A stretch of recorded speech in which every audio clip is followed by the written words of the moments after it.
श्री सीता जय श्री सीताराम जय जय श्री सीताराम जय श्री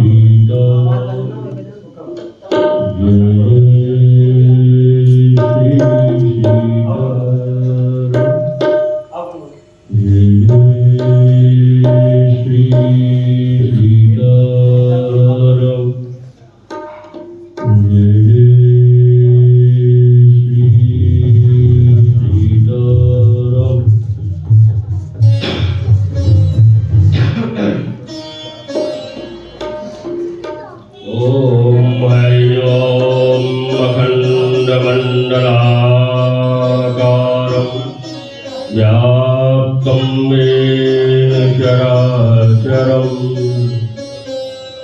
तत्पदं दर्शितं येन तस्मै श्रीगुरुवे नमः।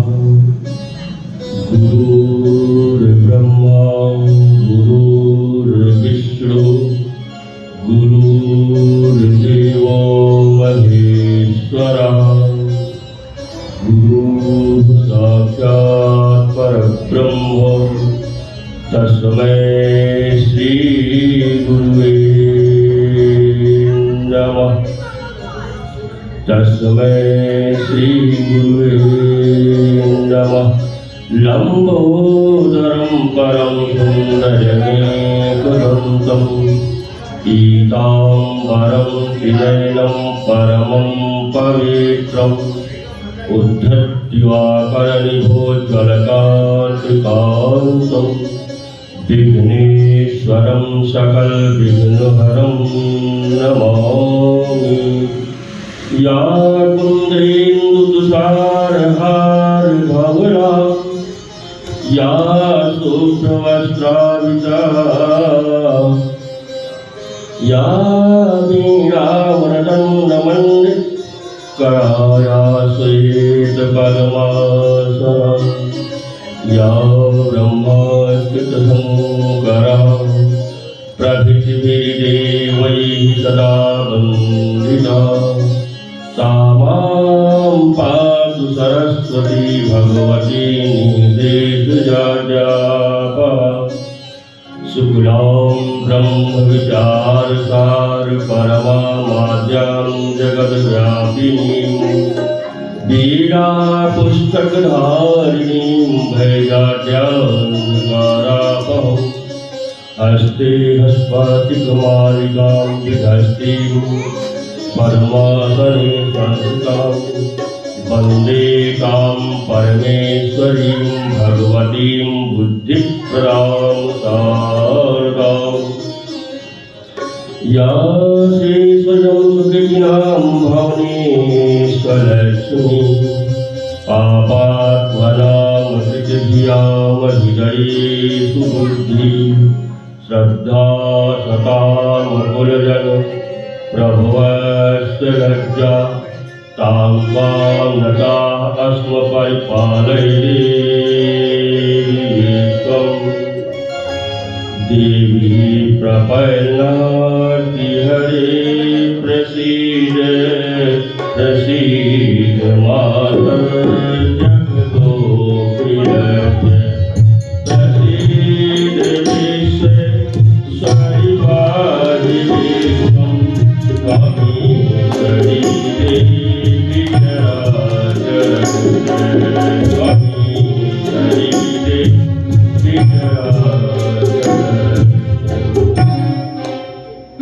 मनोजवं मारुततुल्यवेगं जितेन्द्रियं बुद्धिमतां वरिष्ठं वातात्मजं वानरयूथमुख्यं श्रीरामदूतं शरणं प्रपद्ये। पूजन्तं राम रामेति मधुरं मधुराक्षरम् आरुह्य कविताशाखां वन्दे वाल्मीकिकोकिलम्। आपदामपहर्तारं दातारं सर्वसम्पदां लोकाभिरामं श्रीरामं भूयो भूयो नमाम्यहम् अर्जनं भोगीयानाम् अर्जनं सुखसम्पदाम् अर्जनं यमदूतानां राम रामेति गर्जनम् रामो राजमणिः सदा विजयति रामं रमेशं भजे रामे राधिकानिकाशरसमु रामाय तस्मै नमः रामानुजातिपरायणं परतरं रामस्य दासोऽस्मः रामे चित्तलयः सदा भवतु मे भो राम मामुद्धर तो राम रामेति रामेति रमे रामे मनोरमे सहस्रनाम तत्तुल्यं राम नाम वरानने अतुलितवरधामं हेमशैलाभदेहं दण्डवन्दितानं ज्ञाननामग्रगण्यं सकलगुणनिधानं वानराणामधीशं रघुपति प्रियभक्तं वातजातं नमामि तो शान्ताकारं भुजगशयनं पद्मनाभं सुरेशं विश्वाधारं गगनसदृशं मेघवर्णं शुभांगं लक्ष्मीकान्तं कमलनयनं योगभिर्ध्यानगम्यं वन्दे विष्णुं भवभयहरं सर्वलोकैकनाथं अच्युतं केशवं रामनारायणं अच्युतं केशवं रामनारायणं कृष्णदामोदरं वासुदेवं हरिहरं माधवं गोपिकावल्लभं श्रीधरं माधवं गोपिकावल्लभं जानकीनायकं रामचन्द्रं भजे जानकीनायकं रामचन्द्रं भजे आशुतोष शशाङ्कशेखर चन्द्रमौलि अम्बरा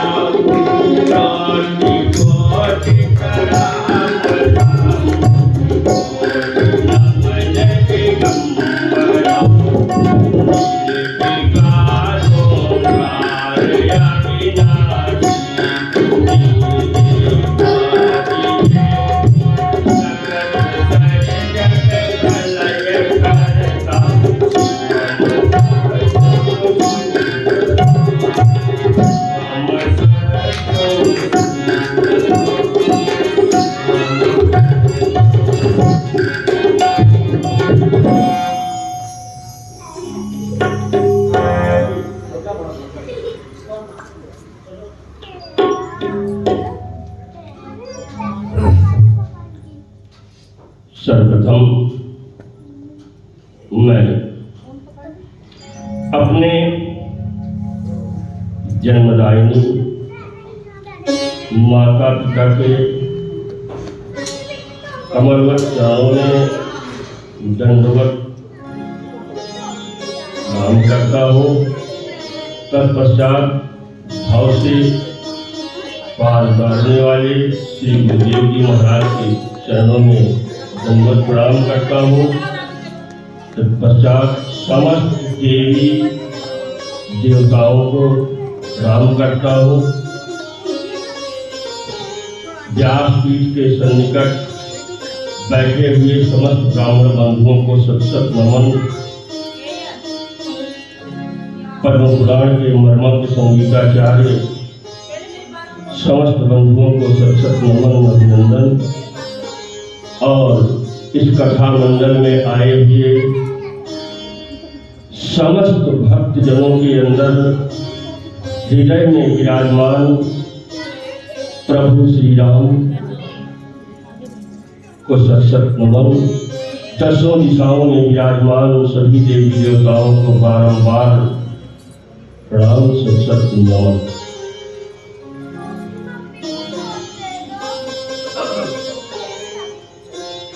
कथा से पूर्व शरीर की शुद्धि होनी आवश्यक है। तो सभी लोग तन और मन की शुद्धि करते हैं, क्योंकि किसी पूजा पाठ में बैठते हैं तो पहले शुद्धि का विचार होता है। जैसा कि हम लोग कहते हैं कि हाथ धो लो, तो कहीं कहीं यजमान लोग कहते हैं बड़ी हाथ धो के आए हैं, लेकिन फिर भी हम लोग धुलवाते हैं। तो तन और मन को शुद्ध करने के लिए प्रभु का गुणगान करते हैं, उनकी स्तुति करते हैं। श्री राम चंद्र कृपाल भज मन हरय भव भय दारुणम्। श्री राम चंद्र कृपाल भज मन हरय भव भय दारुणम्। नव कंज लोचन कंज मुख कर कंज पद कंजारुणम्।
जय जय श्री सीताराम।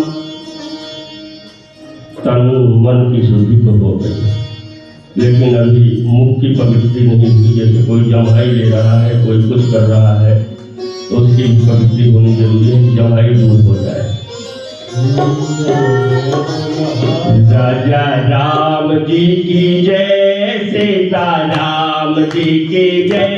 राजा जी की जय, सीताराम जी की जय। बोलो बोलो सभी हनुमान जी की जय। बोलो बोलो सभी हनुमान जी की जय। राजा राम जी की जय, सीता राम जी की जय। राजा राम जी की जय, सीताराम जी की जय। बोलो बोलो सभी सीताराम जी की जय। बोलो बोलो सभी सीताराम जी की जय। राजा राम जी की जय, सीता राम जी की जय। राजा राम जी की जय, सीताराम जी की जय। बोलो बोलो सभी हनुमान जी की जय। बोलो बोलो सभी हनुमान जी की जय। बोलो बोलो सभी हनुमान जी की जय। बोलो बोलो सभी हनुमान जी की जय।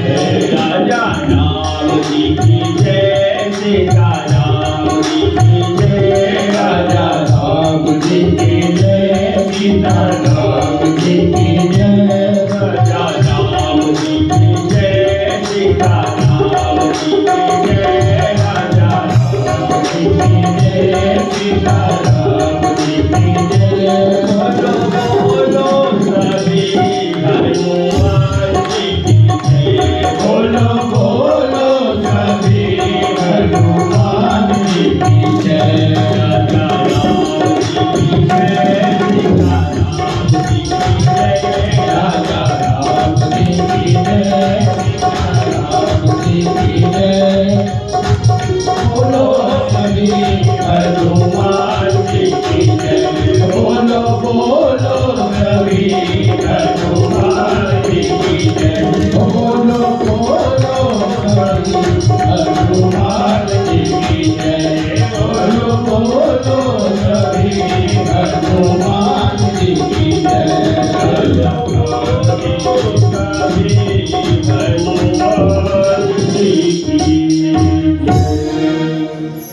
बुझ जय श्री सीताराम।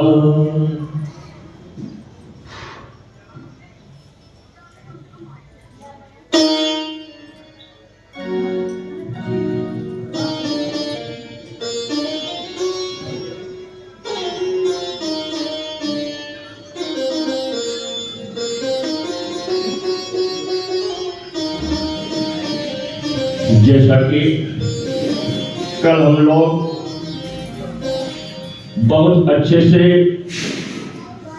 सीता स्वयंवर धनुष यज्ञ की कथा का रसपान किया गया और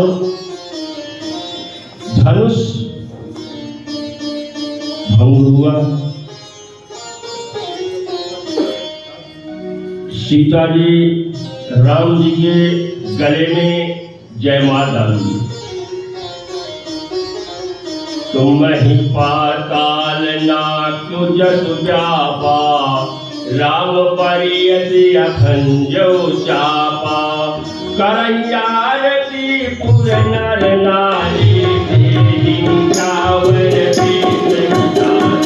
सोहत दिय राम कई कोई, तब सिंगार मरौ जीवन। सखी कहाय प्रभु पद, सखी कहाय प्रभु पद, रघु सीता बिन चरण पर जते।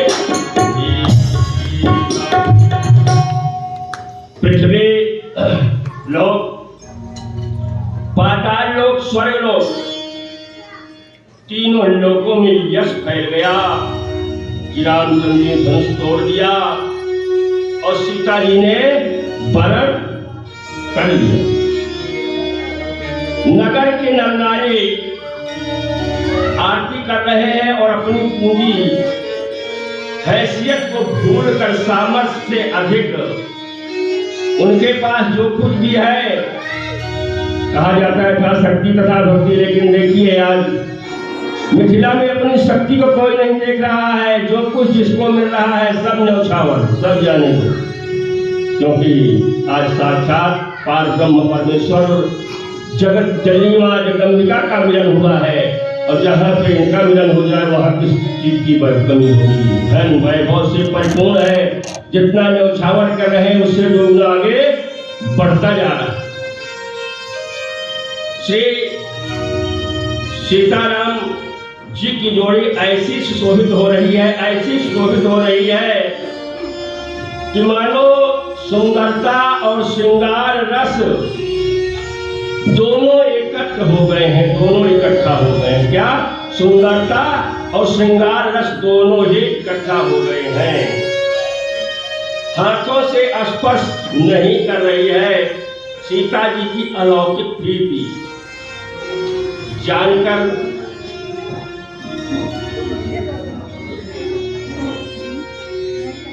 सारी सभा प्रफुल्लित प्रसन्न।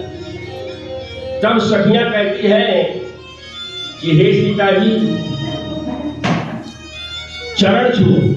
सीता जी से कहती हैं कि राम जी का चरण छुओ, लेकिन सीता जी भयभीत हो रही हैं, सकचा रही हैं चरण छूने में राम जी का। चरण छूती नहीं। क्यों?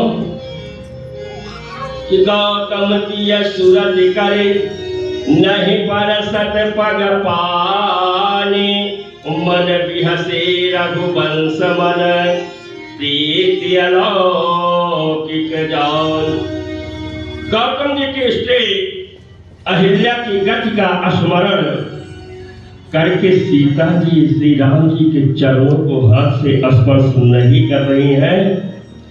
और सीता जी की यह अलौकिक प्रीति जानकर रघुकुल भूषण राजा राघव सरकार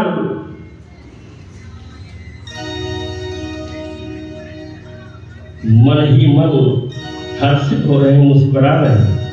सीता जी क्यों आखिर पैर नहीं छू रहे? वही केवट वाला डर, जो अभी केवट का डर है, आप लोग जानते हो।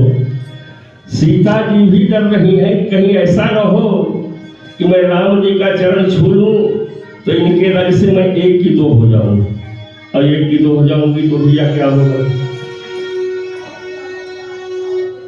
पत्नी अपने पति के हर दोषों को सहर्ष माफ कर देती है, रोक के पीट के किसी भी तरह से माफ कर जाती है, लेकिन सौतपन नहीं बर्दाश्त कर पाती, और सबसे ज्यादा दुखदाई होता है।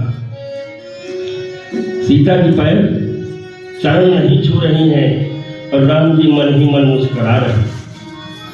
तब सिय देखे भूप अभिलाखे, कूर कपूत मूढ़ मन माके, ओठे ओठी पहिरे सजा है भागे, जहाँ तह काल बजावन लागे, लेहु छड़ाई सिय कह को, धरि बांधहुन बालक दो, तोरे धनुष चार नहीं सरई, जीवत हम ही कुंवर को वरई। सीता जी को देखकर जो दुष्ट बुद्धि वाले क्रूर राजा आए थे, नाना प्रकार के राजा आए थे, सुर असुर, जितने असुर वो भी थे, राजा के भेष में आए थे, और राजा भी आए थे, जो अहंकारी राजा घमंडी राजा आए थे, वो सीता जी को देखकर मन मुग्ध हो गए हैं। किस विचार से? काम के विचार से। उनके मन में नाना प्रकार के कुचक्र उठ रहे, कुविचार उठ रहे हैं। और कैसे विचार उठ रहे हैं कि मेरे होते हुए सीता जी को दूसरा कोई ब्याह के नहीं ले जा सकता, मैं ले जाऊंगा, भले ही इसने धनुष तोड़ दिया है, लेकिन इन दोनों को मार दूंगा, दोनों को बांध दूंगा, और सीता जी को ब्याह कर मैं ले जाऊंगा। तो जो उसमें कुछ सद्बुद्धि वाले राजा थे वो कह रहे हैं, अरे बैठ जाओ शांति से, धनुष तो उठा नहीं, हिला तो पाए नहीं, क्या उनसे जीत पाओगे? बल में तुम्हारी और उनकी कहीं बराबरी है। आप सब शांत मुद्रा में बैठ जाओ, नहीं तो तुमके छोटे भाई के गरजने से तो पूरी धरती डगमगा गई थी और यहाँ तक हम तुम भी कांप गए थे, हिल गए थे। उस समय कोई सहारा नहीं मिला। शांति से बैठ जाओ। लेकिन वो कहा दुष्ट अपनी दुष्टता से कभी बात नहीं आता। कहे नहीं, हाहाकार मचा दिए। जब ऐसी हाहाकार की आवाज हुई तो सीता जी अपनी माँ की गोद में जाती हैं और घर जा करके बैठ जाती हैं।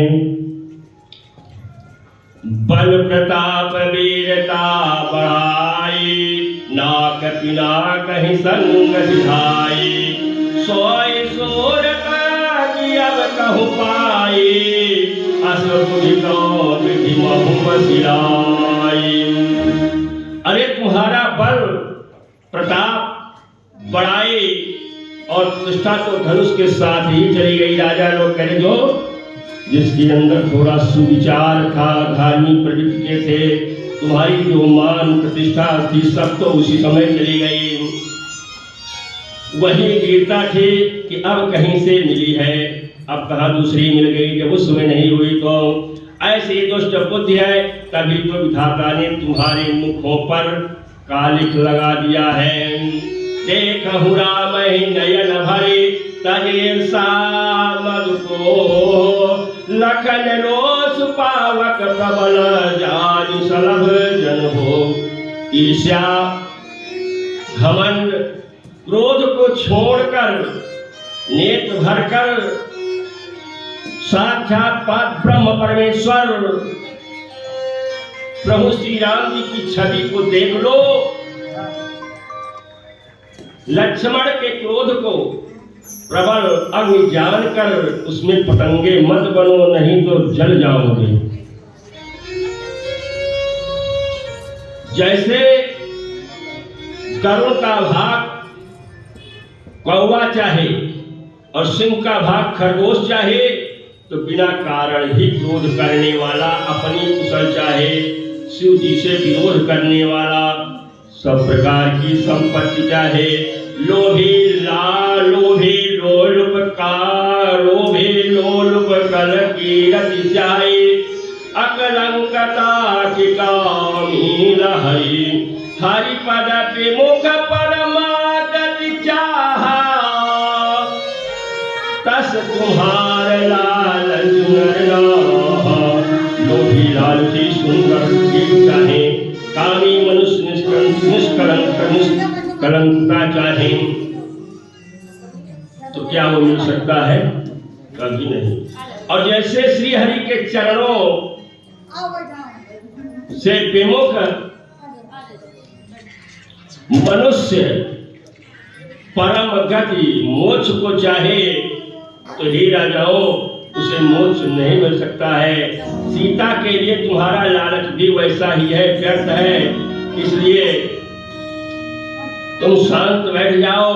इतना कोलाहल सुनकर सीता जी अपनी माँ की गोद में जाके बैठती है और रानी ने सहित सोच बसा, सिया अब धौ विधि का करनिया, धूप वचन सुनि इतउत कहीं, लखन राम डर बोली न सकहीं।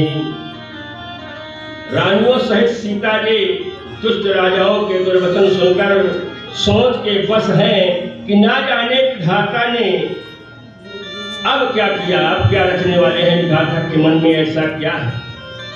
राजाओं के वचन सुनकर लक्ष्मण जी इधर उधर ताकते हैं, किंतु श्री रामचंद्र जी के डर से कुछ बोल नहीं सकते। नहीं तो लक्ष्मण जी तो एक ही बार में सबको शांत कर देने में सक्षम है। आरुण नयन भिकुटी कुटल चितवत निपिन सकोप, अम्बन हुमत गज गणन रखे, सिंह किशोर ही चोप। उनके नेत्र लाल और भवें टेढ़ी हैं। वह क्रोध से राजाओं की ओर देखने लगे, मानो मतवाले हाथियों का झुंड देखकर सिंह के बच्चे को जोश आ गया हो। खलबली देखकर जनकपुर के स्त्रियां व्याकुल हो गई और सब मिलकर राजाओं को गालियां देने लगी। उसी मौके पर शिव जी का धनुष टूटना सुनकर अभी सब ये सोच ही रहे हैं कि लेकिन उसी मौके पर जब शिव जी का धनुष टूटा हुआ देखा तो अंदर कौन प्रवेश कर रहे हैं? लक्ष्मण जी को राम जी समझा रहे हैं कि शांत बैठ जाओ लक्ष्मण जी, अभी तो मेरे प्रभु आने वाले हैं, सब अपने आप ही शांत हो जाएंगे, शांत बैठ जाओ लक्ष्मण जी। धनुष का टूटना सुनकर भेकुल रूपी कमल के सूर्य परशुराम जी आ गए। जैसे ही वो पधारे, इन्हें देखकर सब राजा सकुचा गए, मानो बाज के झपटने पर बटे छिप जाए। गोरी शरीर भस्म लपेटे हुए बड़ी सुंदर शोभा दे रही है और विशाल ललाट त्रिपुंड, उस ललाट पे त्रिपुंड धारण कर रखे हैं। शेष जटा शशि बदुन सुहावा और इस बस कछुक अरुण हुइया। भ्रिकुटे कुटिल नयन जिसे राते सजहु चितवत सहजहु चितवत मनहु रिसाते। और क्या है? सिर पर जटा है, सुंदर मुख है, क्रोध के कारण मुंह लाल हो गया है, भौहें टेढ़ी है और क्रोध से लाल लाल आंखें हो गई हैं। सहज ही देखते हैं तो भी वे काल के समान दिखाई पड़ रहे हैं। विषभकंग और बाहु विशाला चारु जने रुमाल मृगछालम।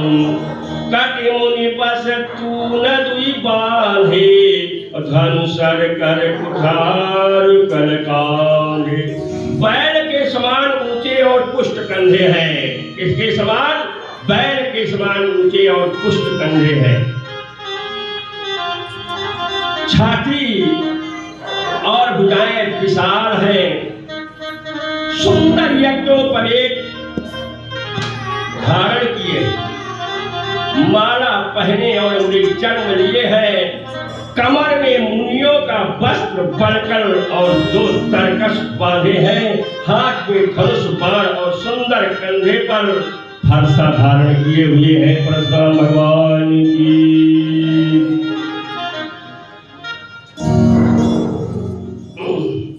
तो शांत वेश करनी कठिन बरन न जाय स्वरूप।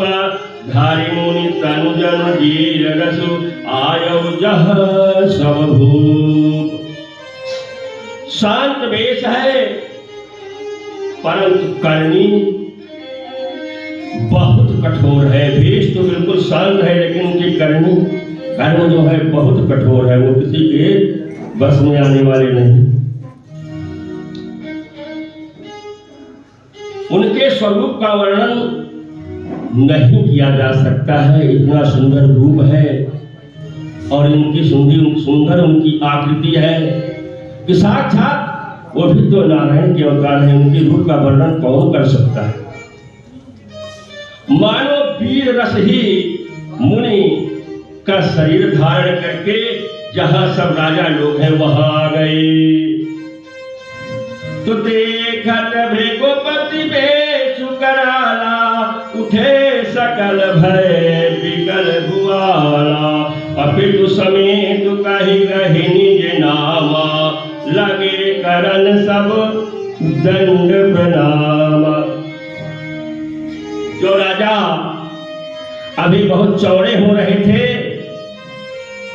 कि दोनों भाइयों को बांध लो और किशोरी जी से विवाह कर लेता हूं, अब वही राजा परशुराम भगवान के आते ही शांत बैठ गए और कर क्या रहे हैं? अपने पिता का नाम लेकर के अपना परिचय दे रहे हैं। सभी अपने अपने पिता का नाम लेकर के परिचय दे रहे हैं और मुंह नीचे करके बैठ गए। तब जो शांत बुद्ध धैर्यवान थे। उन्होंने कहा देख लो, मैं इसीलिए कहता था कि यहाँ से चल निकलो, और माने नहीं। अब तो हो गया कल्याण, अब सब के सब मारे जाओगे, कोई बचने वाले नहीं हो, क्योंकि परशुराम क्षत्रियों को उन क्षत्रियों का छत्र नष्ट किया था जो घमंडी अहंकारी थे। सहस्रबाहु जैसे क्षत्रियों का 21 बार इस पृथ्वी पे क्षत्रियों का विनाश किया। तो बोले अब तो यहाँ से इस धराधाम से गए, पहले ही समझा रहे थे कि चल पड़ो, लेकिन कोई माने नहीं। जय सुभाय चित वहु चरथित जानी, सो जानै जनुआई पुतानी। जनक बहोरियाई सियुनावा, अश्रीय बोलाई प्रणाम करावा। लेकिन जनक जी विदेह है, और मिथिला वैसे भी ज्ञान का सागर है, वहाँ ज्ञानियों का भंडार है। उन्होंने देखा कि अब तो परशुराम जी आ गए, तो इसका मतलब धनुष टूटा है, अब मामला बहुत ही गड़बड़ है। तुरंत उन्होंने क्या किया, किशोरी जी को आगे लाए और दंड प्रणाम कराए। जब किशोरी जी को परशुराम जी ने देखा तो उनके रूप को देखते ही रह गए और मन ही मन प्रणाम करने लगे कि ये तो जगदम्बा का दूसरा रूप अवतरित हो गया है। तब जगदम्बा को आशीर्वाद दिया, क्योंकि गले में जयमाल पड़ी हुई थी। बोले सौभाग्यवती भव। जब इतना आशीर्वाद मिल गया तो कहने क्या है, जनक जी उनको ले जा करके बैठा दिए।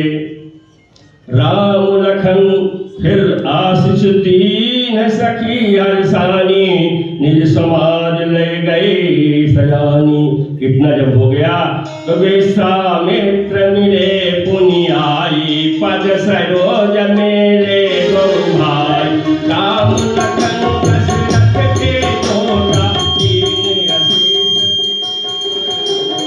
राम ही नहीं होता, रूप अपार मार मत मोह।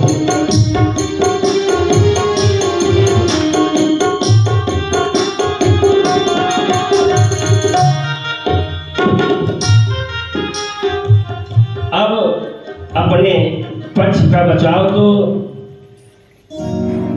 जनक जी बड़े सहजता से कर ले गए। तो इधर तो पिता के रूप में विश्वामित्र भी है, तो उनको भी अपने पक्ष का बचाव करना है। वो भी उठे और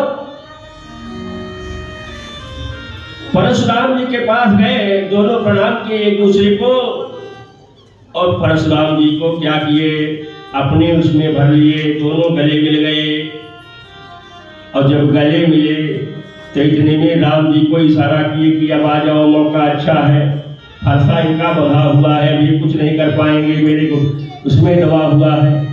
राम जी और लक्ष्मण जी आए, उनके चरण को प्रणाम किए।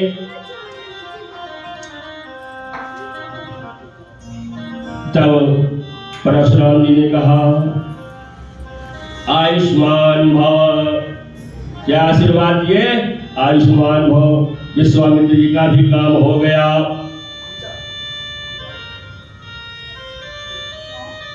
और जो ही परशुराम जी ने राम जी को देखा तो राम ही चितई रहे थकिलोचन, रूप अपार मार मदमोह। विश्वामित्र जी ने कहा ये राम और लक्ष्मण राजा दशरथ के पुत्र हैं, उनके सुंदर जोड़े देखकर परशुराम जी ने आशीर्वाद दिया। और कामदेव को भी, मद को छुड़ा देने वाले, जिसको देखकर साक्षात कामदेव भी लज्जित हो जाए, ऐसे श्री रामचंद्र जी के अपार रूप को देखकर उनके नेत्र स्तंभित हो रहे, जैसे पूर्ण चंद्रमा को देखकर चकोर के नेत्र स्तंभित हो जाते हैं। फिर सब देखकर जानते हुए भी अनजान की तरह जनक जी से पूछते हैं कि कहो जनक, यह बड़ी भारी भीड़ कैसी लगी है, क्या कारण है जो आज यहाँ पे सभा में इतनी बड़ी भीड़ है?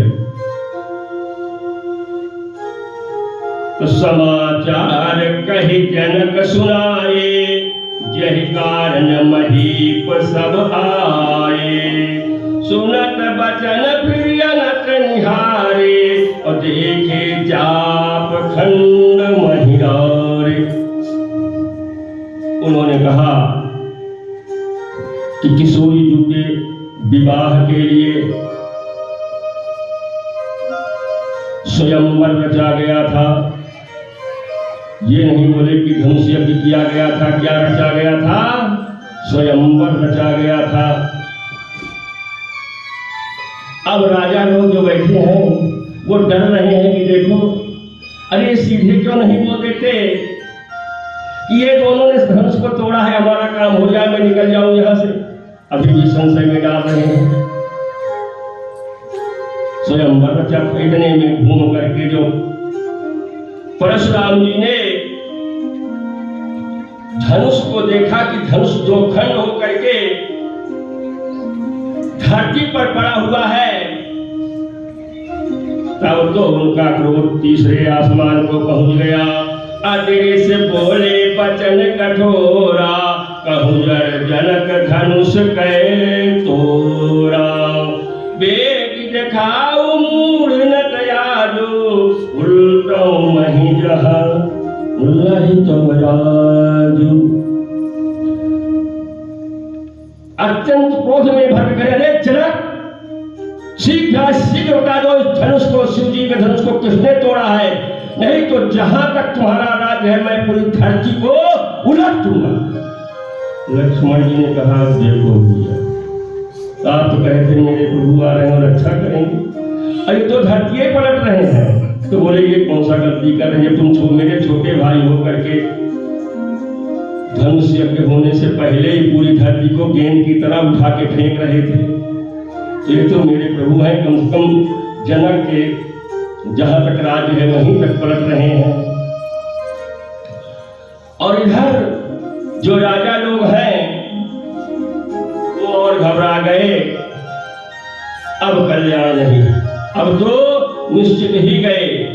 और जिसने तोड़ा है वो शांत वेश में बैठे हैं, उनके रूप को देखकर ये मोहित हो गए, उनको तो कुछ बोलेंगे नहीं, अब मारे गए। तो जो राजा कहे थे चलो यहाँ से चले चलो, तो कहे तुमको पहले ही बोला था सब कोई निकल लो, लेकिन तुम तो काम के बस में होकर यहाँ से नहीं गए। अब मरो, तुम भी मरो और हमें भी मारो। बहुत क्रोध कर गए। तब अतिरलो करते तो निपुनाहि, कुटिल भूप हर्षि मन माहि। स्वर मुनि नाग नगर नर नारी, सोचहि सकल त्रास उधारी। राजा को अत्यंत डर लगा, जिसके कारण वह उत्तर नहीं देते। यह देखकर जो दुष्ट राजा है वो मन में बड़े प्रसन्न हुए कि चलो बहुत अच्छा है, अगर हमें नहीं मिली किशोरी जी तो अब किसी को नहीं मिलेंगी, ये भी जाएंगे। किसी न किसी तरह तो भेद खुलेगा, अगर ये लोग नहीं खोलेंगे तो हम ही खोल देंगे। देवता मुनि नाग नगर के स्त्री पुरुष सभी सोच करने लगे, सबके हृदय में बड़ा भय हुआ। सीता जी के मन में भी, सीता जी की माता मन में पछता रही है कि हाय विधाता ने अब बनी बनाई बात क्यों बिगाड़ दी। सब कुछ तो बन गया, इससे पहले धनुष नहीं टूट रहा था, धनुष कुछ नहीं रहा था, ही नहीं था, वो भी जब बन गया तो भी विधाता ने बना बनाया खेल बिगाड़ दिया। परशुराम जी का स्वभाव सुनकर सीता जी को आधा क्षण भी कल्प के समान बीतने लगा। आधा क्षण, एक क्षण नहीं, आधा क्षण पूरे एक कल्प के समान बीतने लगा कि अब क्या होगा। तब श्री रामचंद्र जी सब लोगों का भयभीत देखकर और सीता जी को डरी हुई जानकर बोले उनके हृदय में न कुछ हर्ष था न विषाद था। किसके? राम जी के हृदय में ना तो कोई हर्ष था न कोई विषाद था। तो क्या कहें?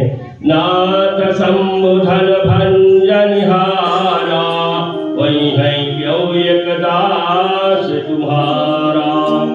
आय सुका कहिया किन मोहे सोने साए बोले मुलोहे। हे नाथ, हे प्रभु,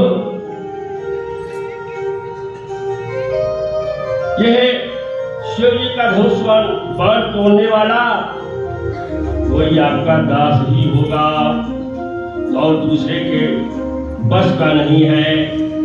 यह सुनकर क्रोधी मुनि ईशा कर बोले कि सेवक सोच करे सेवकाये आरि करणी कर करे लड़ाई। सुनहु राम जय शिव धनु तोड़ा सहस बाहु सम सोई।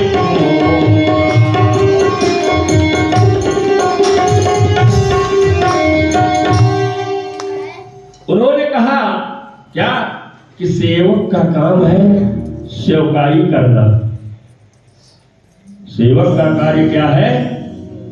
वह अपने स्वामी का की आज्ञा का पालन करे और कहीं स्वामी का किसी कारण से किसी स्थान पे कोई हानि हो रही है तो उस हानि से उसको बचाए। लेकिन सेवक का कार्य यह नहीं है कि वह स्वामी का क्रोध बढ़ाए, ऐसा कार्य करे जिसमें स्वामी का क्रोध बढ़ जाए। तुरंत बता दीजिए किसने तोड़ा है, नहीं तो सहस्र बाहु की तरह मैं उसको अभी मार दूंगा, पल भर भी नहीं लगेगा। जैसे मेरा फरसा सहस्र बाहु पे चला था उसी तरह उस पर सभी राजाओं पे चल जाएगा, एक साथ मार दूंगा।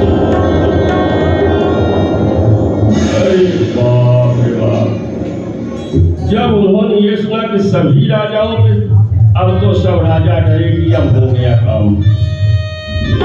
अभी तक तो मैं सोचता था कि मैं बच जाऊंगा, और ये अगर कहीं छोटा वाला उठा होता तो वो तो कुछ बोलता, लेकिन तो कुछ बोलता ही नहीं। अरे सीधे क्यों नहीं कह देता कि हमने तोड़ा है भाई महाराज, जो दंड देना वो हमें दे दो।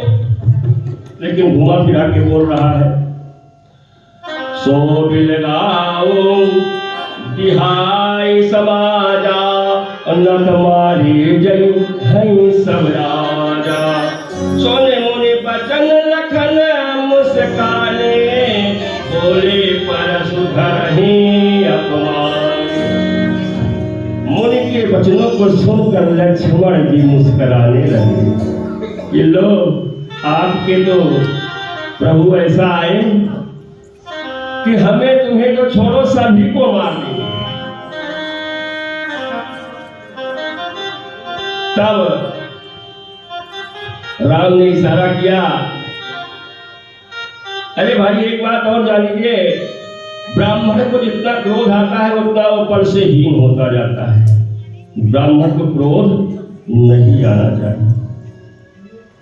जप में, यज्ञ में, तप में, पूजा में, पाठ में, किसी भी जगह जहां तक हो सके उसको अपने क्रोध को पीना चाहिए। लेकिन क्रोध ब्राह्मण को आता बहुत है, क्योंकि परशुराम को देखो क्रोधी, दुर्वासा ऋषि को देखो क्रोधी, विश्वामित्र को देखो क्रोधी है।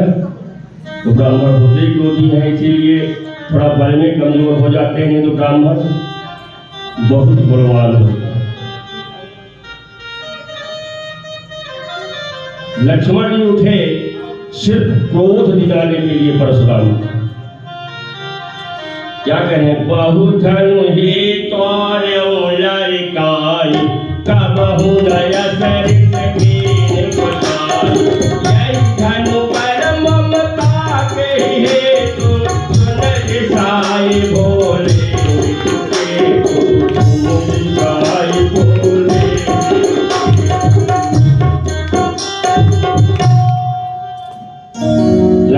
जी ने कहा कि हे स्वामी, हे प्रभु, बचपन में हमने बहुत सी धनुहियां तोड़ डाली,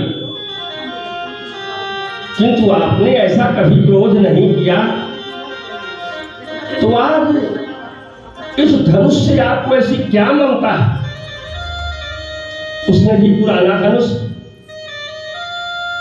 इसे तोड़ने से आप इतने क्रोधी क्यों हो गए हो? यह सुनकर भृगुवंश की ध्वजा स्वरूप परशुराम जी कुपित होकर बोले, क्या केरे निप बालक काल बसा, बोलत तो ही न सभार, धनु ही समुद्र पुरारी धनु, विदित सकल संसार। अरे राजपुत्र, काल के बस होने से तुझे बोलने में भी होश नहीं है। कहते हैं जब काल के बस कोई हो जाता है तो उसे भय और डर नहीं रहता, तो उसी तरह से कह रहे, अरे तुझे काल के बस में है, काल सामने खड़ा है, फिर भी तुझे डर नहीं है, होश नहीं है। सारे संसार में विख्यात शिव जी का यह धनुष, क्या तुझे धनुष ही समझ रहा है? मामूली धनुष समझ रहा है? लखन कहा हंसी हमरे जाया, सुनहु देव सब धनुष समाया, काछत लाभ देन धनु तोरे, देखा राम नयन के भोरे। तब लक्ष्मण जी पुनः हंसकर बोले कि हे देव, सुनिए, हमारे ज्ञान में तो सभी धनुष एक से ही है। पुराने धनुष को तोड़ने में क्या हानि? श्री रामचंद्र जी ने तो ऐसे नवीन धनुष के धोखे से देखा था कि नया धनुष है, धोखे थे, और छुआ तो टूट गया, पता ही ना दोस्त, छूते ही टूट गया, तो इसमें उनका क्या दोष? मुनि ने कहा जगरिया करियो, तो इसलिए आप तो रोष में आ रहे हो।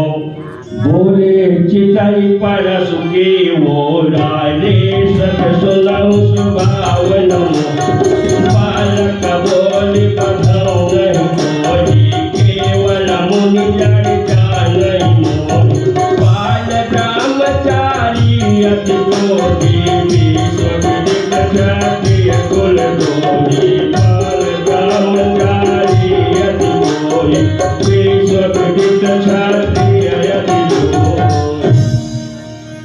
अरे दोस्त, मैं तुझे बालक समझकर छोड़ दे रहा हूं, और तो गलतियों पे गलती करता जा रहा है। ये भी अब सारा विश्व जानता है मैं बाल ब्रह्मचारी हूं, और इतना क्रोधी हूं कि इसको क्षत्रिय कुल का, सच तो विश्व भर में विख्यात हूं मैं, क्षत्रियों की तो कुल का मैं शत्रु हूं, यह पूरे विश्व में विख्यात है, और तुझे डर नहीं लग रहा है? अपनी भुजाओं के बल से पृथ्वी के राजाओं से रहित कर लिया, और बहुत बार उसे ब्राह्मणों को दे डाला। हे राजकुमार, सहस्रबाहु की भुजाओं को काटने वाला मेरे इस फरसे को देखो, जिसने सहस्रबाहु के भुजाओं को काटा है, ये वही फरसा है। अब ये कहीं हटा नहीं, ये कहीं बूढ़ा नहीं हुआ, इसकी ढाल नहीं मुड़ी है, इसमें जंग नहीं लगा।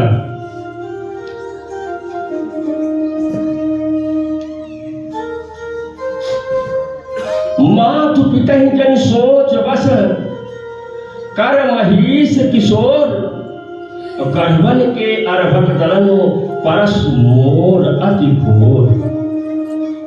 अरे राजा के बालक, तू अपने माता पिता को सोच के बस ना कर, मेरा फरसा बड़ा भयानक है, यह गर्भों के बच्चों का भी नाश करने वाला है। यहाँ तक कि जब मेरी गर्जना करता हूँ, मेरे फरसे की टंकार होती है, तो गर्भवती महिलाओं का गर्भ नष्ट हो जाता है। तो फिर हंस करके लक्ष्मण बोले क्योंकि चिढ़ा ही रहे हैं। बिहस लखन बोले मृदुबाई अहो मुनीश महाभगवान पुन पुन मोहि देखावत तारो चाहत रावण भोग बहारू बिना तुम्हार बतिया को नाही जिय कर जनी देख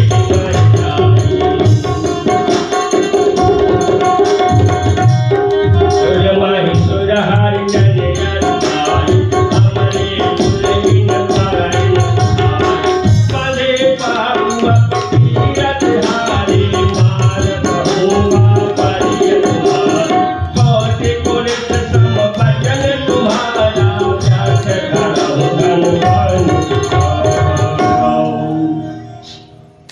लक्ष्मण ने कहा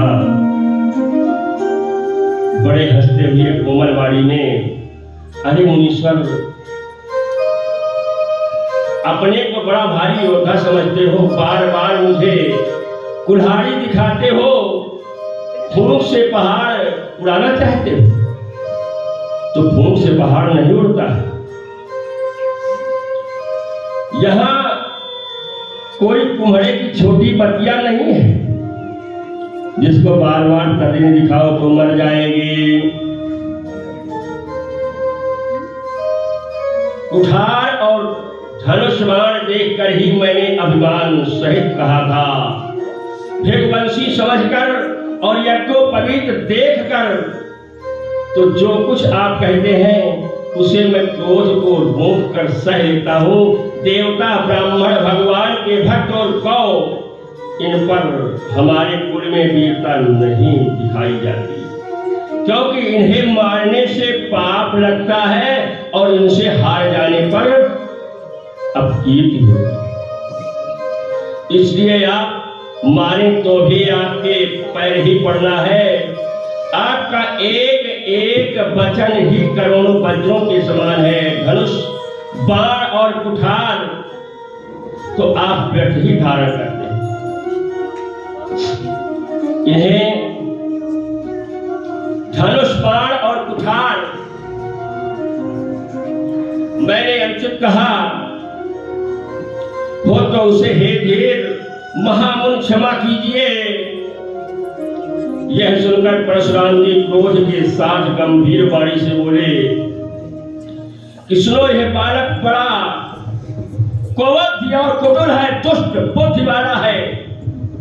काल के बस होकर यह अपने कुल का घातक बन रहा है। यह सूर्य वंश रूपे पूर्ण चंद्र कलंक है, चंद्रमा का पूरा ही कलंक है। यह बिल्कुल उद्दंड, मूर्ख और निडर। अभी क्षण भर में एक काल का ग्रास हो जाएगा। मैं पुकार कर कह देता हूं, फिर मुझे कोई दोष मत देना। यदि इसे बचाना चाहते हो तो हमारा प्रताप, बल और क्रोध बतला कर इसे मना कर दो। लक्ष्मण जी ने कहा, हे महामुनि, आपका यश आपके रहते दूसरा कौन वर्णन कर सकता है। अपने मुंह से ही आप अपनी बड़ाई कर रहे हो। अपने मुंह तुम यापन करनी, बार अनेक भांति बहुवरणी। इतने पर संतोष नहीं हुआ तो फिर कुछ कह डालिए। क्रोध रोक कर असह्य दुख मत सहिए। आप वीरता का व्रत धारण करने वाले धैर्यवान और शोभ रहित गाली देते शोभा नहीं पाते। शूरवीर को युद्ध में करनी अर्थात शूरवीरता करता है कहकर अपने को नहीं जानते। शत्रु को युद्ध में उपस्थित देखकर वह कायर की तरह पलायन नहीं करता, बल्कि उठा करके अपने अस्त्र को उस पे छोड़ देता। बहुत क्रोध में जब परशुराम जी भर गए तब राम जी ने लक्ष्मण को इशारा किया, शांत। लक्ष्मण जी शांत होकर के बैठ गए और राम जी उठे, बड़े शांत स्वभाव में कह रहे हैं कि शिव धनुष तोड़ने वाला भी कोई शिव प्यारा ही होगा।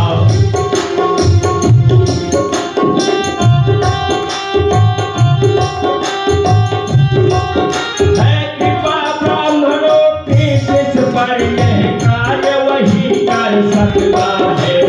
कृपा ब्राह्मणों की जिस पर यह कार्य कर सकता है।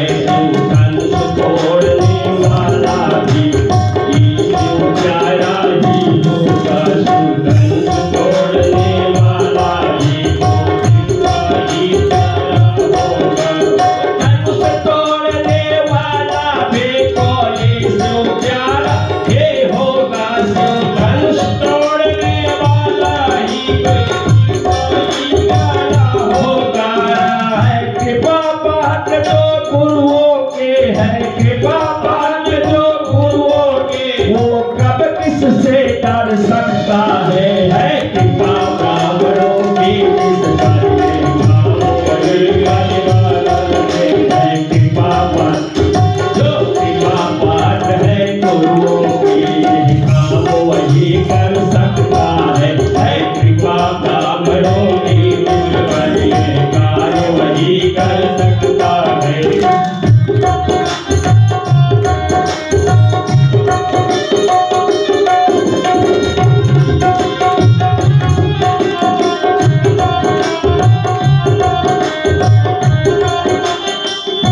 बड़े ही सहजवाणी में तुलसी राम जी ने कितना अच्छा कहा कि शिव धनुष तोड़ने वाला भी कोई शिव प्यारा ही होगा, उससे अन्यत्र कोई नहीं होगा। और जो जिस पे गुरुओं की कृपा है, जिस पे गुरुओं का अपराध हस्त रखा हुआ है, तो कब किससे डर सकता है।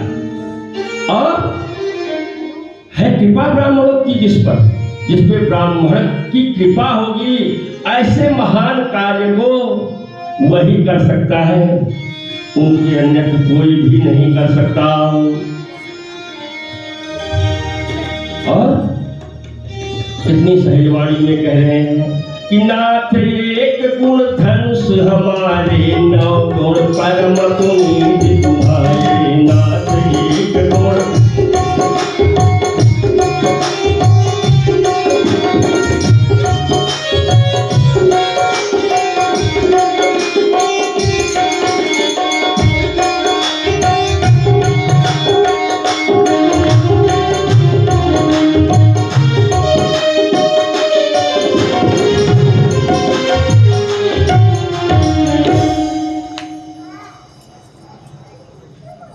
और राम नाम लघु नाम हमारा, परशुराम नाम तुम्हारा। राम नाम लघु नाम हमारा, परशुराम नाम तुम्हारा।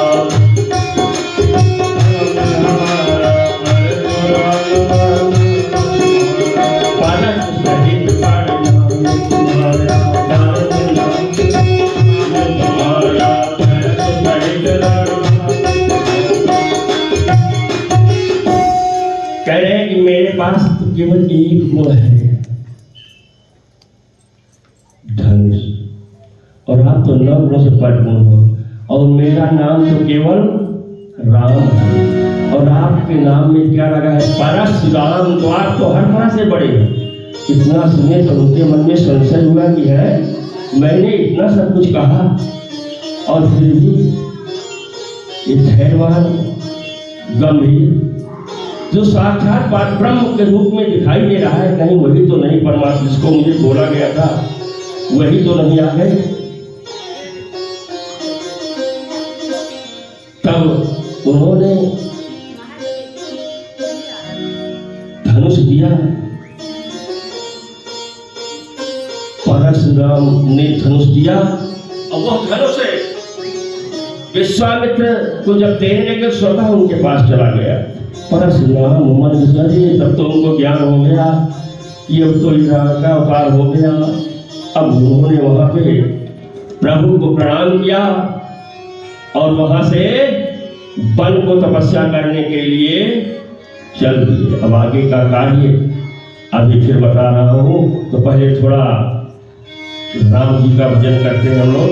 सीताराम सीताराम सीताराम कहिए, सीताराम सीताराम सीताराम कहिए, सीताराम सीताराम सीताराम कहिए, सीताराम सीताराम सीताराम कहिए, सीताराम सीताराम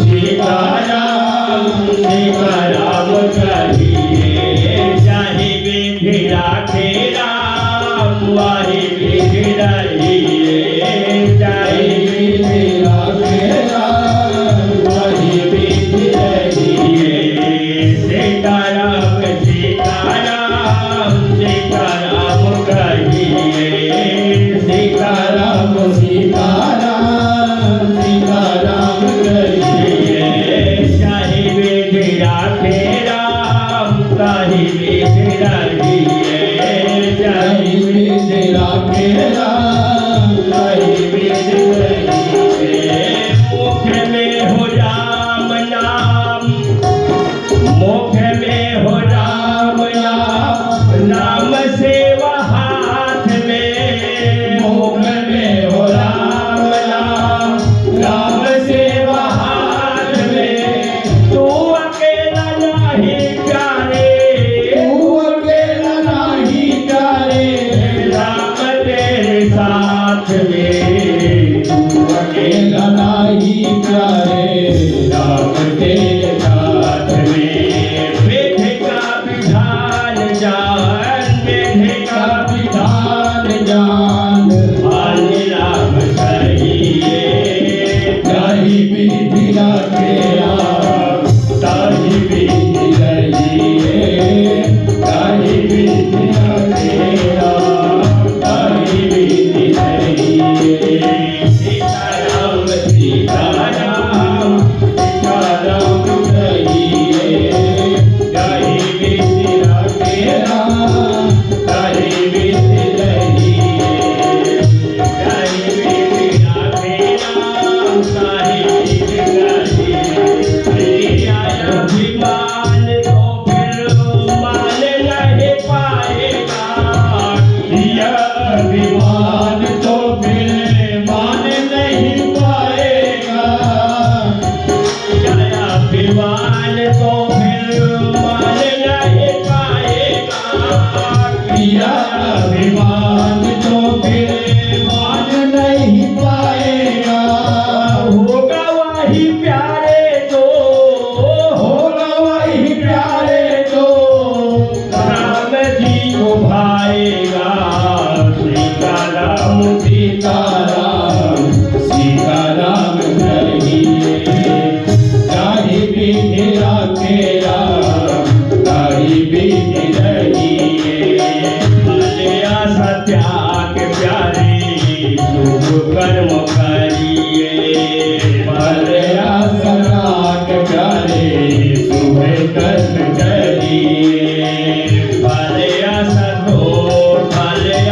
त्याग प्यारे शुभ कर्म करिए, भले आशा त्याग प्यारे शुभ कर्म करिए, ताहि विधि राखे राम ताहि विधि रहिए, ताहि विधि राखे राम ताहि विधि रहिए, सीताराम सीताराम सीताराम कहिए, सीताराम सीताराम सीताराम कहिए, ताहि विधि राखे राम ताहि विधि रहिए, ताहि विधि राखे राम ताहि विधि रहिए, जिंदगी तोर सब हाथ दीनानाथ के, जिंदगी की डोर सब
अकेला नहीं जाए साथ में मुझे लगाई जाए राम के साथ में सीताराम सीताराम सीताराम कहिए राधे कृष्ण तेरा राधे कृष्ण कहिए राधे कृष्ण तेरा राधे कृष्ण कहिए राधे कृष्ण तेरा राधे कृष्ण कहिए। प्रेम सुनो राघवेंद्र सरकार की जय जय जय श्री सीताराम। बहुत ही आज भव्य अवसर है, दिव्यतम। देखिए आज किशोरी जी जनक जी से अयोध्या धाम को आ रहे। कल जयमाल हुआ, आज विवाह होगा, उसके बाद किशोरी जी अयोध्या जब यह सुना हमारे हिमालय शिव मंदिर के पंडित जी की आज किशोरी जो अयोध्या आएगी, तो उन्होंने क्या सुंदर शोभा बना दिया, अयोध्या बना दिया पूरा। देख रहे हो गुब्बारे से सजा दिए, एक नहीं दो दो मोर दोनों तरफ लगा दिए। बड़ा इनके मन में हर्ष हुआ कि साक्षात लक्ष्मी जगदम्बा जी आ रही है, तो यहाँ कुछ सजावट तो होनी चाहिए। और बड़े सच्चे भाव से सच्चे मन से सजावट करवाए। और हम सबके बीच में आकर के देखिए बैठ करके माला भी जप रहे हैं कि किशोरी जी जल्दी आ जाए उधर, लेकिन भाई आने में थोड़ा टाइम लगेगा, इतनी जल्दबाजी मत कीजिए।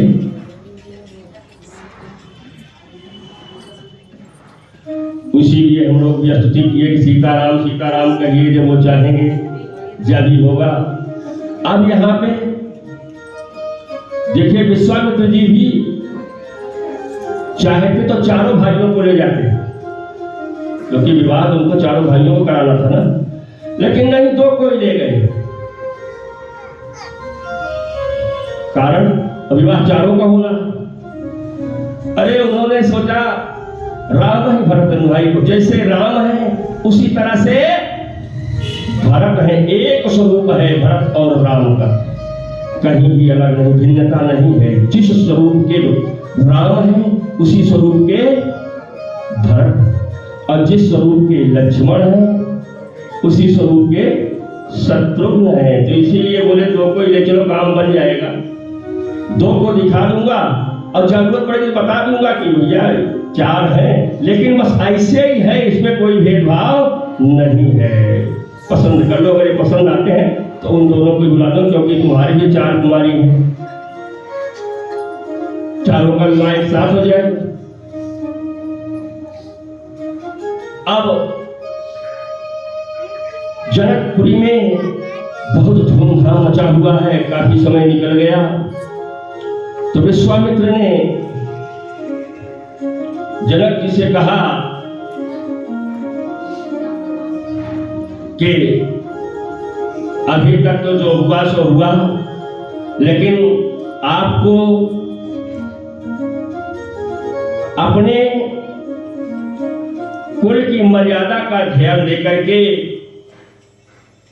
वैवाहिक कार्य करना चाहिए। और जिस प्रकार के आपके घर के आपके कुल की मर्यादा है, रीति रिवाज है, उस हिसाब से, उस तरह से, उस रीतियों को निभाते हुए विवाह किया जाए। तो आप जो आपके कुल का जैसा व्यवहार हो, ब्राह्मणों कुल के बूढ़ों और गुरुओं से पूछकर तथा वेदों में जो वर्णित हो वैसा ही कीजिए, क्योंकि दूध को अवधपुर भेजिए, जो राजा दशरथ को बुलावा लावे। राजा प्रसन्न होकर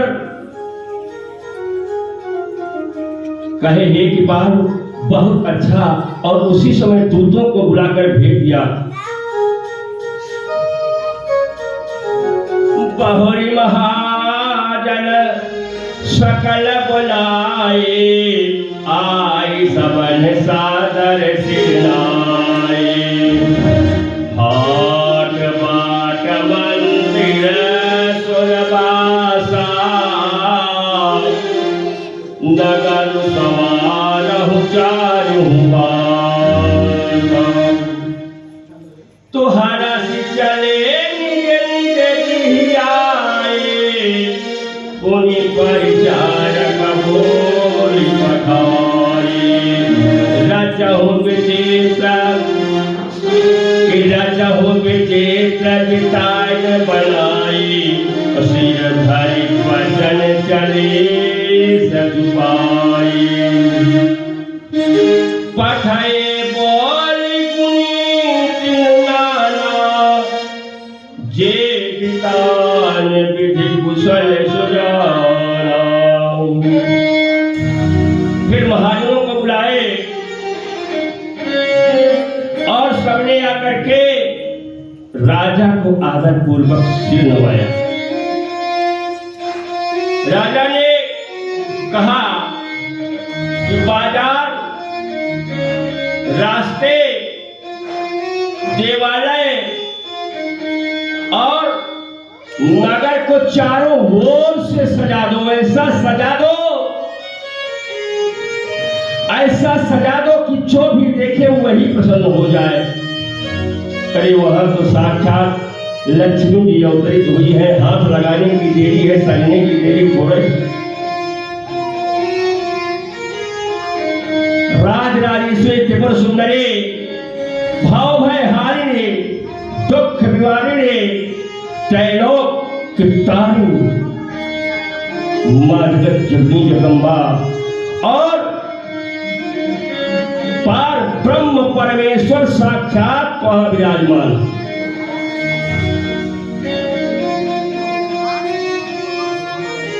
ऐसे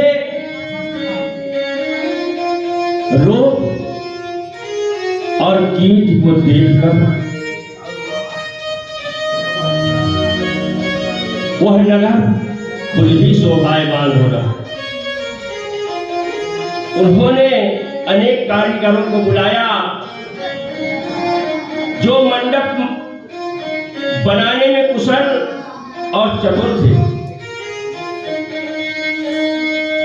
ब्रह्मा की वंदना करके कार्य आरंभ किया और सोने के केले के खंभे बनाए। किसके? सोने के केले के खंभे बनाए गए। हरी हरी मड़ियों, पन्ने के पत्ते और फल बनाए तथा पद्मराग मड़ियों से माणिक के फूल बनाए। मंडप की अत्यंत विचित्र रचना देखकर ब्रह्मा भी अपनी रचना को भूल गया। बांस सब हरी हरी मड़ियों, जो बांस रखते हैं वो हरी हरी मड़ियों से सजा दिए गए। पत्तों सहित तो ऐसे मालूम पड़ रहे थे कि वो पहचान में ही नहीं आ रहे थे कि सही सही के बांस हैं या बनाए हुए बांस।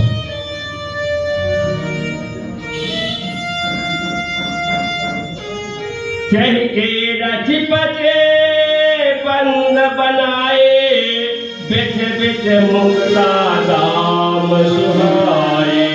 मानिक मरकत पुलिस प्योजा, के कोई फिर पचे रचे सरोजा।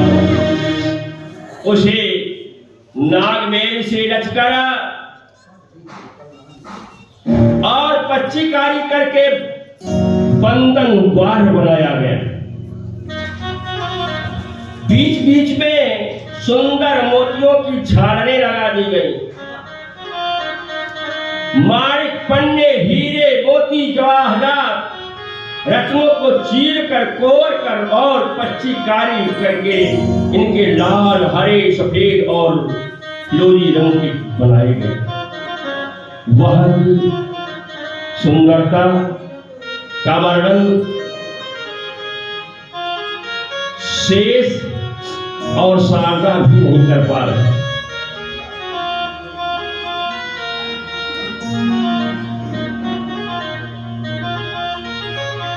जिहि समझे जहि तेरा होती कई समय निहारे, तेहि लघु लगहि भुवन दस चारे। जो संपदा नीच गृह सोहा, सो किस लायक मोहा।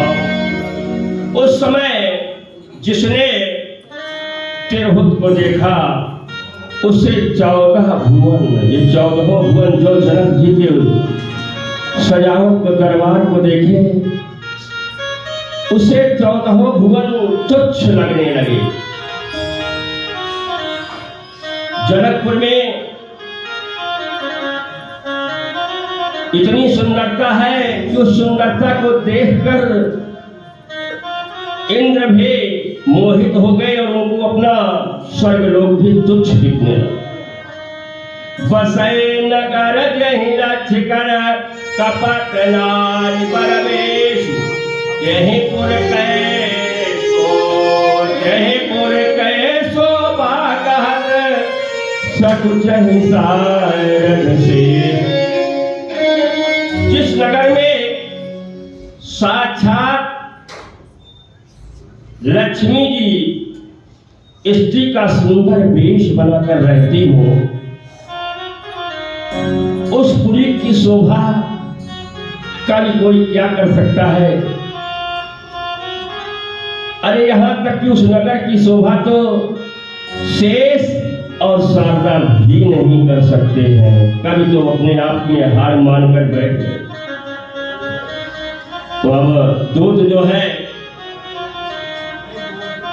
जनक जी का दूत अयोध्या पहुंचने वाला है, बिल्कुल पहुंच चुका है। पहुंचे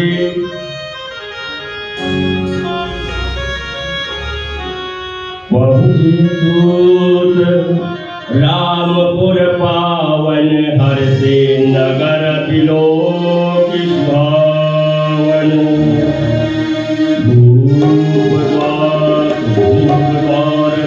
खबर जनाई, दशरथ ने सुन लिए बुलाई।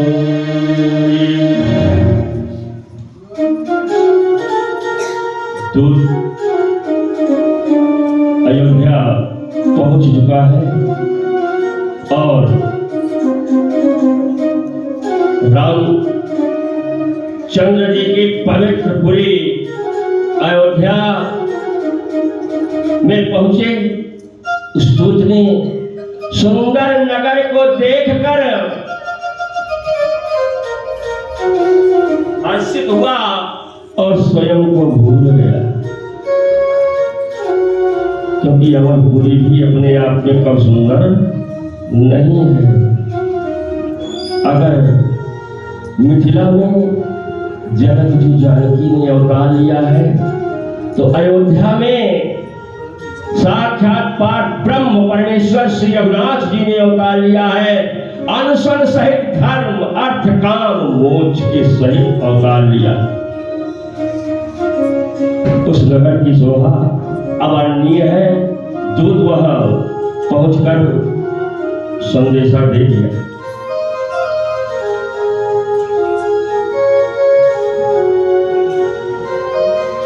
करि प्रणाम तेन पाती दीन्ही, मुदित महीपया कोठरी। बारि विलोचन पाचक पाती, पुलक गात आई भर छाती। तो अयोध्या में पहुंच गया और वहां पहुंचकर संदेशा भेजा जाता है कि मिथिला से दूत आया है। अयोध्या नरेश दशरथ जी ससम्मान दूत को बुलवाते हैं और दूत राजा दशरथ जी के धाम में पहुंचता, बड़े आदर पूर्वक आसन देते हैं और कुशल क्षेम पूछते हैं। तो वह दूत क्या बता रहा है कि मैं मिथिला से आया हूं, वहां आपके दोनों कुमारों ने समस्त क्षत्रियों का गर्व चूर कर दिया है।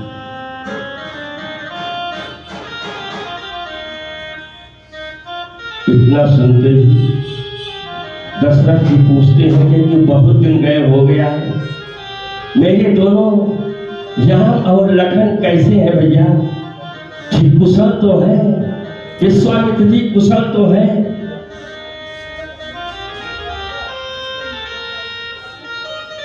दूत सारा समाचार सुनाता और दशरथ जी को वह पत्र देता है। दशरथ जी पत्र पढ़कर फूले नहीं समा रहे। राम के विवाह की पाती आई। आई आई रे मिथिला से ब्याह के पाती रे। आई रे मिथिला से ब्याह के पाती रे। आई रे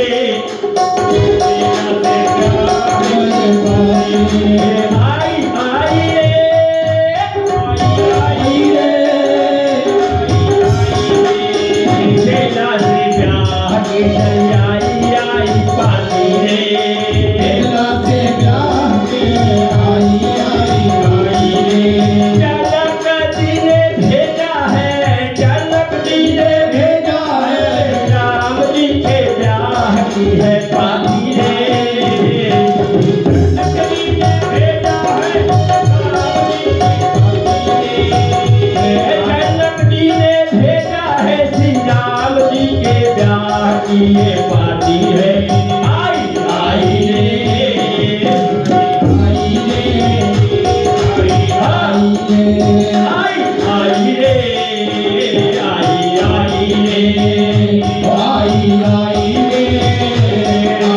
आई रे राम जी के ब्याह की ये पाती है।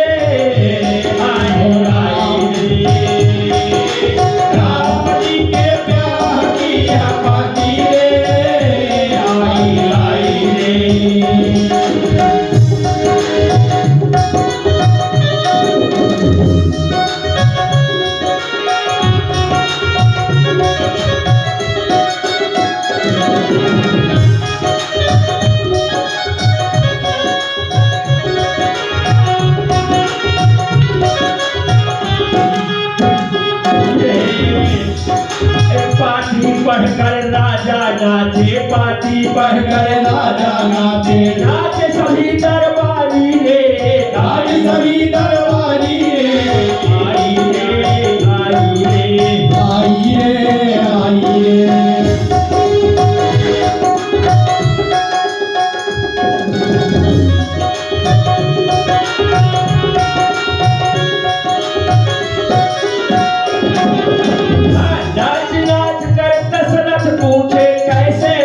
किशोर रे, राज के दशरथ पूछे कैसे मेरे किशोर रे। बहुत दिना जब देखे हो गए, बहुत दिना जब देखे हो गए, मन में बड़ा उत्साह रे, मन में बड़ा उत्साह रे। आई रे राम ब्याह की पाती आई रे, राम ब्याह के पाती आई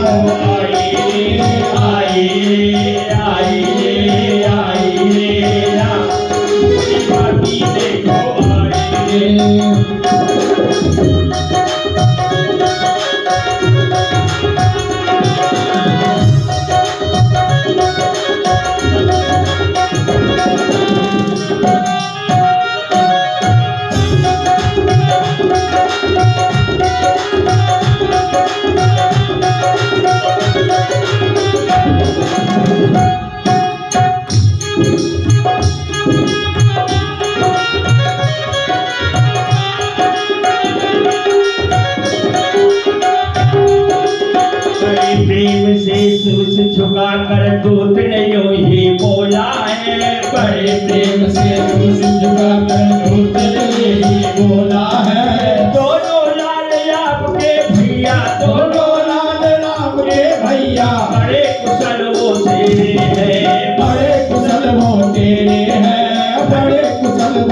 तेरे हैं।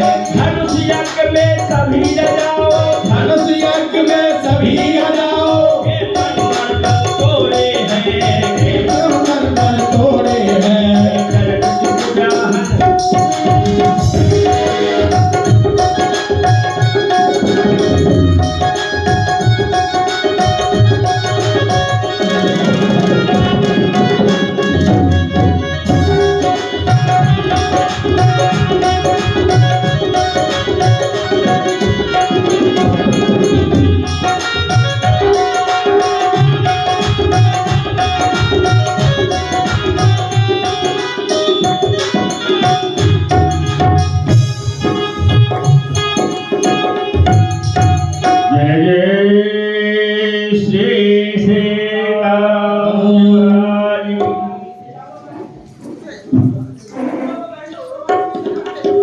बहुत सुंदर दृश्य। राजा दशरथ जी बहुत ही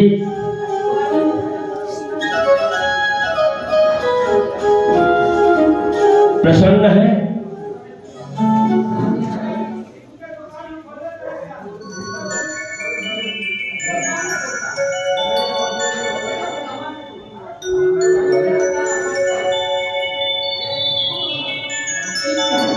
बहुत ही दशरथ जी प्रसन्न है। पत्र को पढ़कर खुशियों में नाच रहे हैं और सबको सुना रहे हैं। और उधर भरत शत्रुघ्न भी खेल रहे हैं। जब उन्होंने सुना कि भैया राम और लक्ष्मण जी का समाचार आया है, प्रेम आंसुओं को भरकर दौड़ते हुए आए और आकर अपने पिताजी के श्री चरणों में पड़ गए। बोलते हैं पिता से, क्या बात है, क्या समाचार भैया का आया है? राजा दशरथ जी वह पत्र दोनों भाइयों को भी सुनाते हैं और दोनों भाई पत्र सुनकर बड़े खुशी में उछल रहे हैं, क्योंकि विवाह में दूल्हा से ज्यादा सहवाला खुश होता है।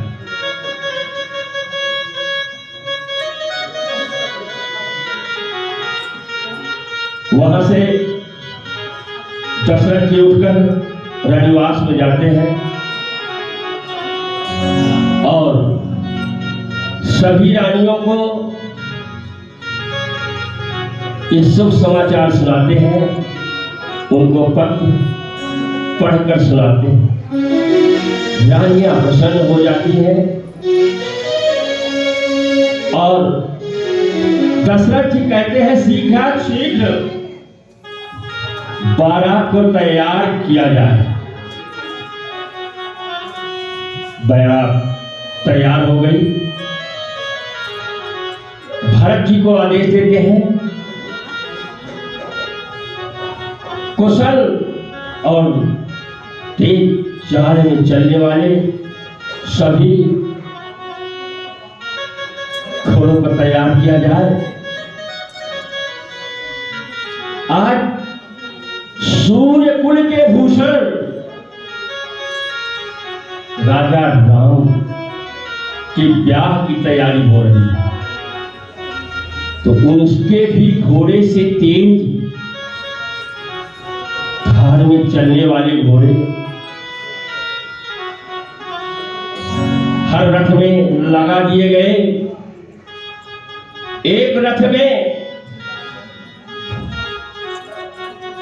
सभी ब्राह्मण और ऋषियों को राजा दशरथ जी बैठा दिए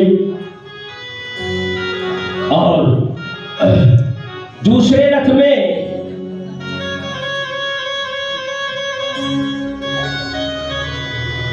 गुरु वशिष्ठ को बैठाकर खुद भी उस पर बैठ गए और परीक्षण हुई। बारात सजी, बारात चल, बारात जिस समय चल रही है उस बारात की ही शोभा बरगद नहीं बढ़ रही। देवता लोग स्वर्ग लोक से पुष्पों की वर्षा बजा कर रहे हैं। गंधर्व किन्नर वाद्य और गायन कर रहे हैं। मृदंग, नगाड़े, शंख सब बज रहे हैं। बड़े ही हर्षोल्लास का कुछ छाया हुआ। चारों ओर कोलाहल मचा हुआ है। सभी बारात के लिए तैयार हैं। बारात जिस समय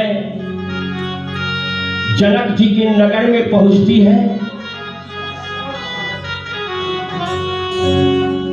हर जगह उन्होंने बारातियों के ठहरने की व्यवस्था की।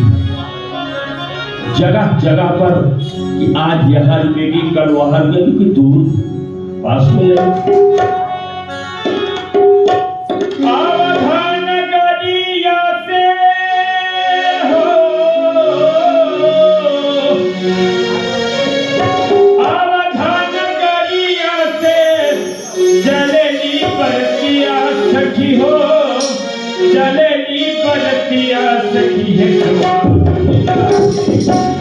सखी है सुहा बजेवा बजेवा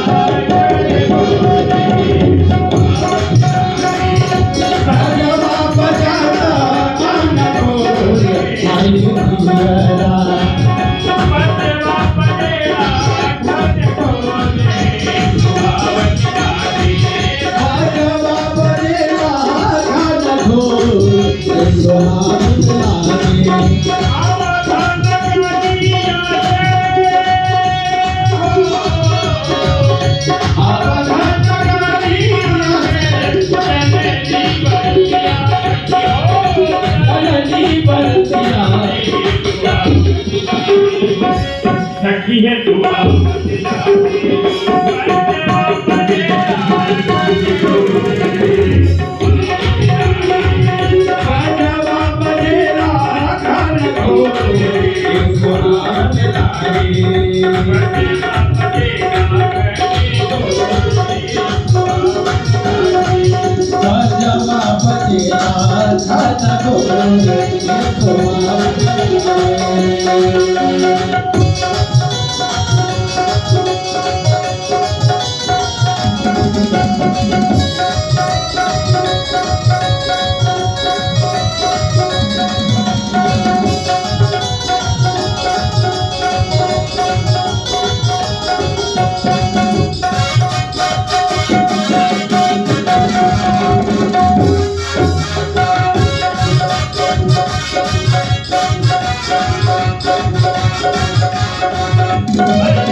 सुहावन लागे बनवा बनेला खान ढोल के सुहावन लागे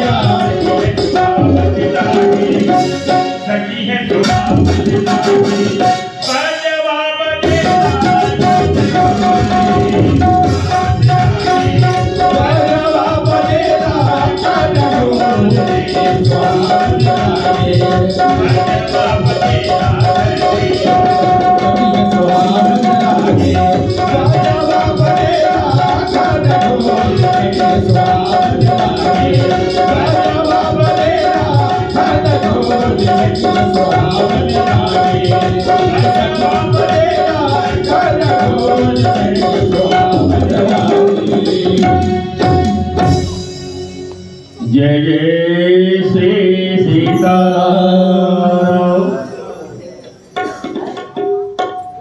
बड़ा ही सुंदर दृश्य है। शकुन जो है भैया, जो शकुन, अब शकुन जिसको हम बोलते हैं, वो भी खुशी के मारे नाच रहे। और क्यों नहीं नाचे? जिसके पुत्र साक्षात साकेताधीश्वर प्रभु श्री राम और पुत्र वधू होने जा रही हैं साकेताधीश्वरी लक्ष्मी जी, जो अवतार लेके आए हैं, तो उनके विवाह में भला अब शकुन आ सकता है? कहीं नहीं आ सकता। शकुन जितने भी हैं वो सब प्रसन्न होकर नाच रहे हैं।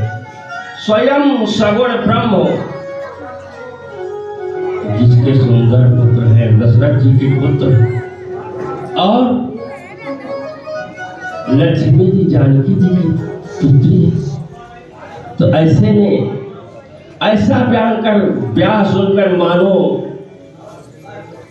सभी शकुन नाच उठे और कहने लगे, अब ब्रह्मा जी ने हमको सच्चा कर दिया। इस तरह बारात ने प्रस्थान किया। घोड़े हाथी गरज रहे हैं और नगाड़ों पर चोट लग रही है।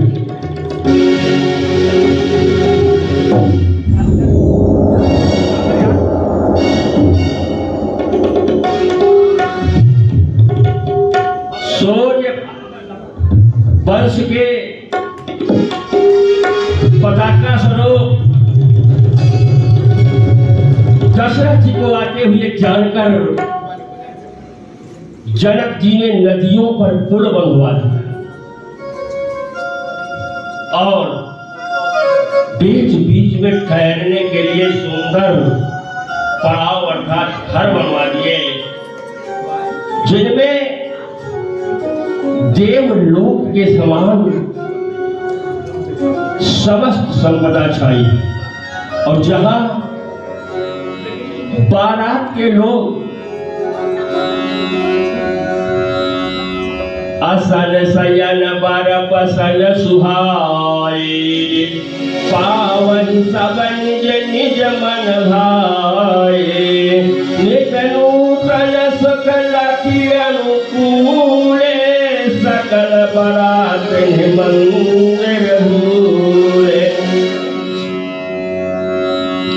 जहां बारात के सब लोग अपने अपने मन की पसंद के अनुसार सुहावने उत्तम भोजन और पवित्र वस्त्र और बिस्तर पाते हैं, मन के अनुकूल नित्य नए सुखों को देखकर सभी बारातियों को अपने घर ही भूल गए। मतलब इतना सुख मिल रहा है कि उनको अपना घर भी याद नहीं।